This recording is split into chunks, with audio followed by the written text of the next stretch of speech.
Assalamualaikum warahmatullahi wabarakatuh. Di sini kami dari kelompok 4 yang beranggotakan 6 orang. Yang pertama saya sendiri Ahmad Maulana, yang kedua Alis Qurratu Aini, yang ketiga Aufa Rahmawati, yang keempat Jeffrey Noviansah, yang kelima Maftuha, dan yang terakhir Reksi Dihayu Putri. Akan sedikit menjelaskan tentang korelasi ganda. Untuk yang pertama akan dijelaskan oleh Mbak Reksi Dihayu Putri.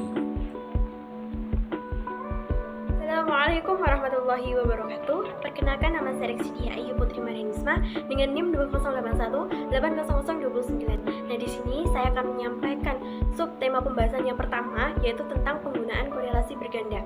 Korelasi ganda atau multiple correlation merupakan nilai yang menunjukkan arah dan kuatnya hubungan antara dua variabel secara bersama-sama atau lebih dengan variabel lain.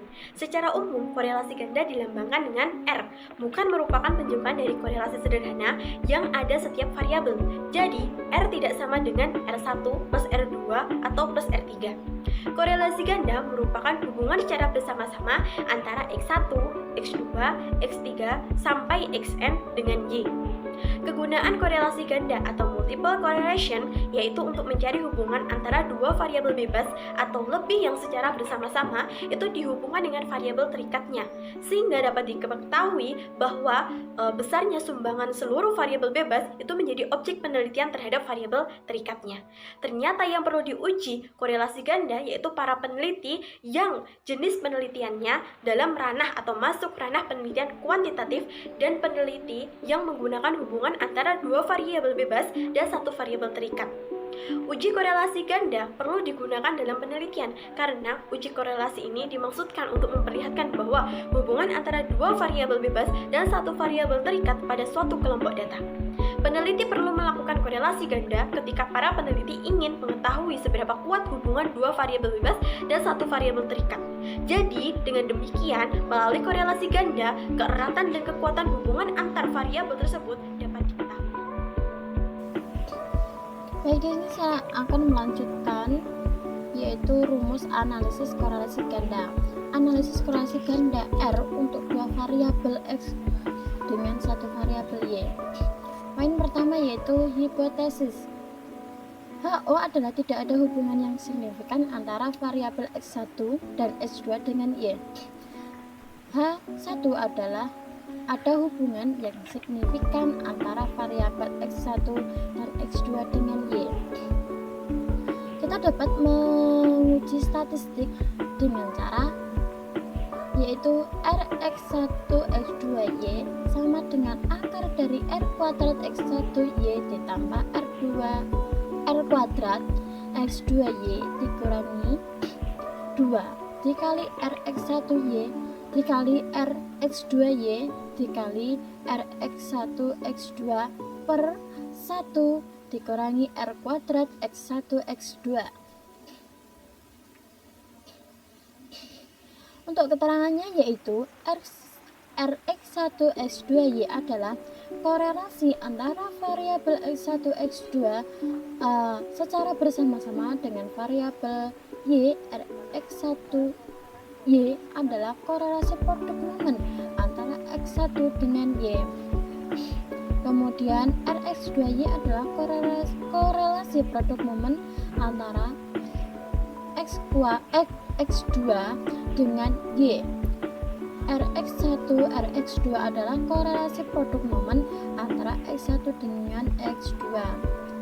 Kemudian kita dapat menghitung F hitung dengan cara Rx1 X2 Y kuadrat atau K per buka kurung 1 dikurangi R X1 X2 kuadrat tutup kurung atau buka kurung N dikurangi K dikurangi 1 tutup kurung. Untuk keterangannya yaitu sebagai berikut.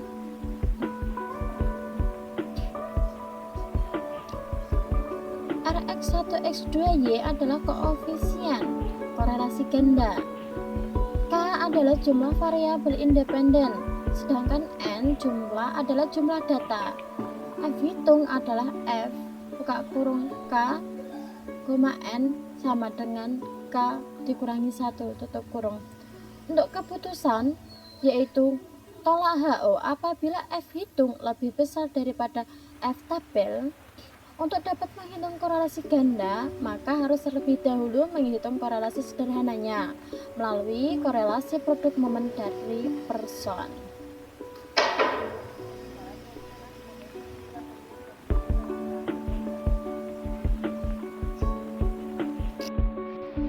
Assalamualaikum warahmatullahi wabarakatuh. Saya Aufa Rahmawati Fanan, saya dari jurusan Tadris IPSA IAIN Ponorogo. Di sini sedikitnya saya akan melanjutkan materi tentang langkah-langkah atau contoh kasus yang penyelesaian analisis korelasi ganda. Akan tetapi saya di sini akan menyampaikan tentang langkah-langkahnya saja. Yang pertama ya ini mengetahui hubungan antara variabel panjang tungkai dalam kurung X1 dan variabel tinggi badan dalam kurung X2. Secara sama dengan variabel tinggi lompatan dalam kurung Y banyaknya kasus 20 atlet. Karena variabel-variabel yang dikorelasikan mempunyai satuan ukuran yang berbeda, maka data mentah setiap variabel harus dirubah terlebih dahulu menjadi skor standar. Setelah itu dilakukan perhitungan korelasi antar variabel menggunakan teknik korelasi produk momen dan perhitungan korelasi berganda antara variabel panjang tungkai atau X1 dan tinggi badan dan kurung X2 dengan tinggi lompatan dan kurung Y. Lalu uji signifikansi. Setelah diperoleh dari koefisien korelasi ganda, selanjutnya dilakukan uji signifikansi dengan cara membandingkan F hitung dengan F tabel. Selanjutnya interpretasi. Hasil uji signifikansi diperoleh F hitung sama dengan 43,0075 lebih besar daripada F tabel 5% sama dengan 6,9. Berarti koefisien korelasi ganda tersebut signifikan.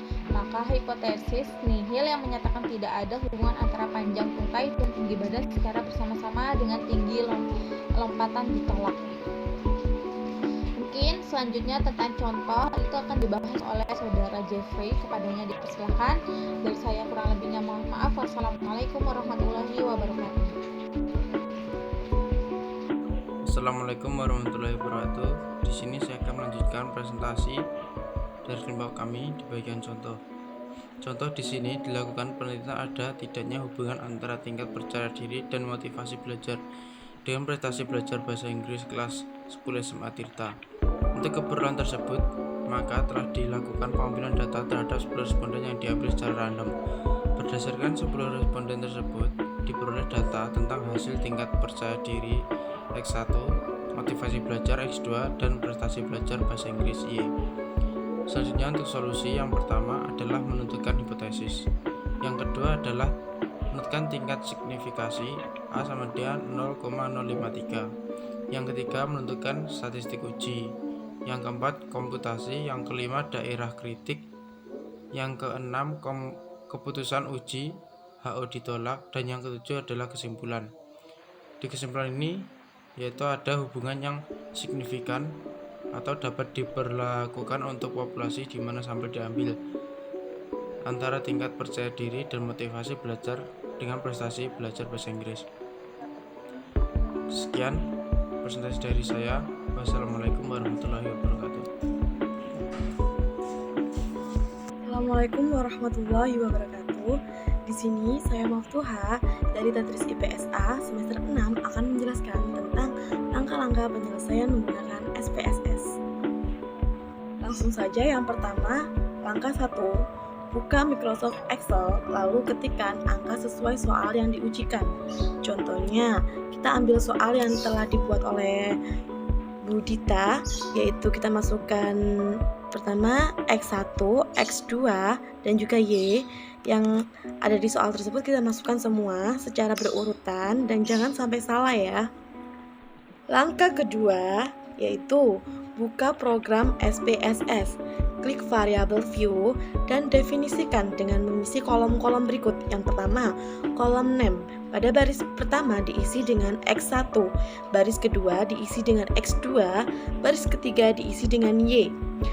Dan selanjutnya, kolom type diisi numerik, kolom width diisi 8, kolom desimal diisi 0, kolom label, baris pertama diisi lama belajar, baris kedua diisi IQ, dan baris ketiga diisi hasil belajar. Selanjutnya, kolom value diisi noun, kolom missing diisi noun, and kolom column diisi 8. Selanjutnya, yaitu kolom align, pilih right, dan kolom measure, pilih unknown. Menuju langkah ketiga, yaitu klik data view. Kemudian buka PowerPoint dan copy data yang telah diketikkan di PPT untuk dipaste ke SPSS. Jangan lupa di copy semuanya. Menuju langkah keempat, yaitu jika data sudah tertulis dengan benar, maka klik menu Analyze, kemudian pilih Regression dan pilih Linear. Lalu langkah kelima, yaitu kemudian masukkan lama belajar dan IQ ke dalam kolom Independence dan hasil belajar pada kolom Dependence. Setelah itu klik Statistik.